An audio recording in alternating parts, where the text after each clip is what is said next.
Hi guys, this is Hansel. Today guys I'm going to tell you 10 things you should do before renting a room. If you're in a situation where you are in the middle of looking for a room for rent and hindi mo alam kung ano yung gagawin, then you should know these tips because it can save you time and also money. Tsaka may mga ma-avoid ka in the future na ayaw mong mangyari. And without further ado, let's start. Number 1 is malaman kung magkano yung renta nila and ano yung inclusion niya. Inclusion means included na ba yung water or yung electric. Second one naman guys is ano yung term ng first payment. So first payment is either 1 month advance and 1 month deposit. So mostly guys 1 month advance and 1 month deposit yung na-experience ko. Example, yung room for rent na nahanap mo is 3,500 pesos.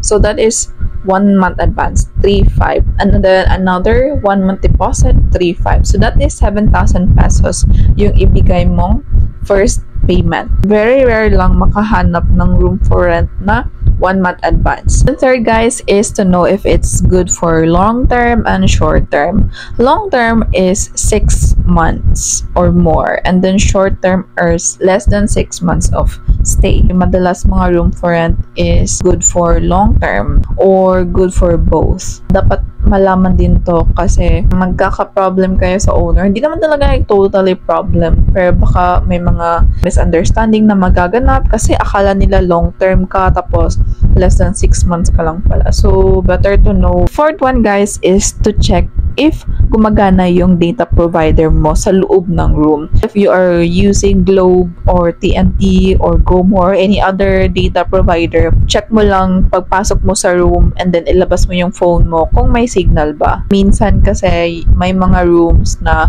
good yung signal sa labas pero pagpasok mo sa room wala na yung signal. Sa experience ko guys as a work from home person, okay talaga yung place guys. At kaya lang pag stay namin, hindi namin na-check kung malakas yung signal ng Globe. Kasi Globe kasi yung gamit ko. In the end, nagpa-install kami ng internet provider nang wala sa oras, which cost us more money.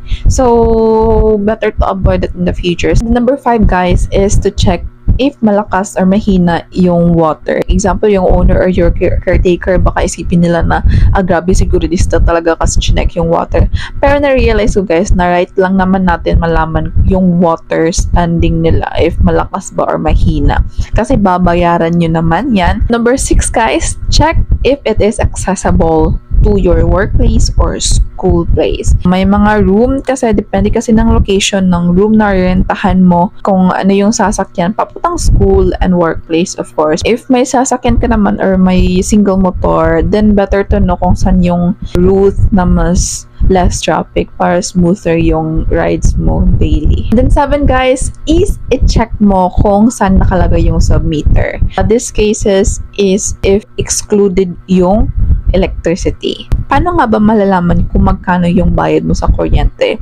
Guys, depende yan sa submeter. So, submeter guys is yan yung magka-calculate kung ilang kilowatts ang na-consume mo sa isang buwan. If you don't know how to calculate kilowatts, let me know so that I can create a short video for you. The number 8 guys, this is not really necessary, but if you would like to ask the owner if magkano yung pesos per kilowatt. So, mostly in the Philippines, ang range ng kuryente natin is like mga, I think, 10 to 15 pesos per kilowatts. When it comes to renting a room, minsan guys, yung mga owner is dinadagdagan nila yung pesos. Like, instead of 13 pesos per kilowatts, inaano nila ng 15 pesos, which is really important for you, especially if you are on a tight budget. As the owner, if it is prone to flood. Kasi may mga places na even though onting ulan lang, grabe na yung baha.